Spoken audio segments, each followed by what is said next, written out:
जश्न में डूबे इन बच्चों की खुशियों में आप भी शरीक हो जाइए, क्योंकि ये कल के होनहार डॉक्टर हैं। आप हैरान हो जाएंगे जब ये जानेंगे कि इनमें से कईयों के पास तो नीट की फीस भरने के पैसे तक नहीं थे। सरकार के जनजातीय विभाग ने छात्रों की फीस जमा कराई। स्कूल में ही निःशुल्क कोचिंग के इंतजाम भी किए गए। ये सभी छात्र सरकारी स्कूलों में पढ़े। इन्हें लगातार मोटिवेट किया गया। सुखद नतीजा सबके सामने है। हमारे बच्चों को बहुत बहुत बधाई, बहुत बहुत धन्यवाद, जिनने अपने मेहनत से और अपनी इच्छा शक्ति से फार्म भरा और कक्षा 12वीं पास करने के बाद मेडिकल कॉलेज मिलना ये गौरव का विषय है। विशेषकर डिंडोरी जिला विशेष पिछड़ी जनजातियों के क्षेत्र में आता है और ये सभी हमारे बीपीएल परिवार के बच्चे हैं और सभी हॉस्टल से, अगर इनके पास हॉस्टल नहीं होता तो पढ़ाई नहीं करते। शुरू से ही मैंने बच्चों को मोटिवेट करवाया था प्राचार्य के माध्यम से कि जो बायोलॉजी के लड़के हैं वो अभी से तय कर लें कि हमको मेडिकल की परीक्षा इस साल देनी है, फार्म भरना है। 2 साल पहले इस ज़िले में नीट की परीक्षा के लिए फार्म ही नहीं भरते थे। इस साल 26 बच्चे निकले हैं और अगले साल का हम 100 बच्चों का टारगेट रखेंगे, 100 बच्चों के लिए प्रयास करेंगे।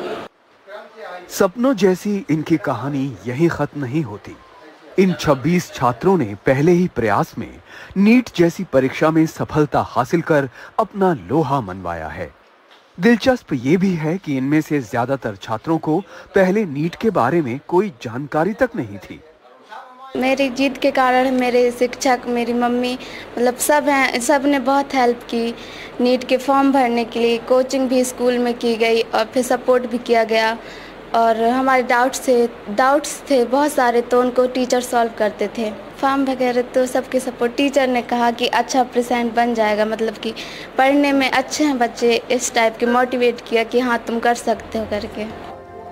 नीट में चुनी गई छात्रा रुक्मणी के पिता नहीं हैं। रुक्मणी को उनकी माँ मजदूरी कर पढ़ा रही हैं। कैसे आप यहाँ तक पहुँची, इस मुकाम तक पहुँची हैं, कैसे पहुँची हैं? जी, पेरेंट्स और टीचर्स और दोस्तों की वजह से। कितनी देर तैयारी करती थी आप? जी सर, बहुत कम करती सर। हाँ? कम, सुबह और शाम, ऐसे 2-3 घंटे। अच्छा, क्या बनना चाहती हो आगे चल के? जी यस, डॉक्टर बनना। Yes sir.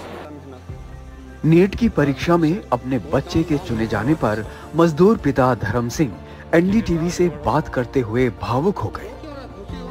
बहुत अच्छी लग रहा है सब।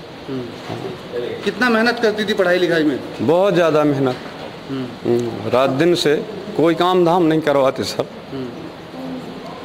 कि बेटा आगे बढ़ो, कि बच्चे आगे हो जाएं।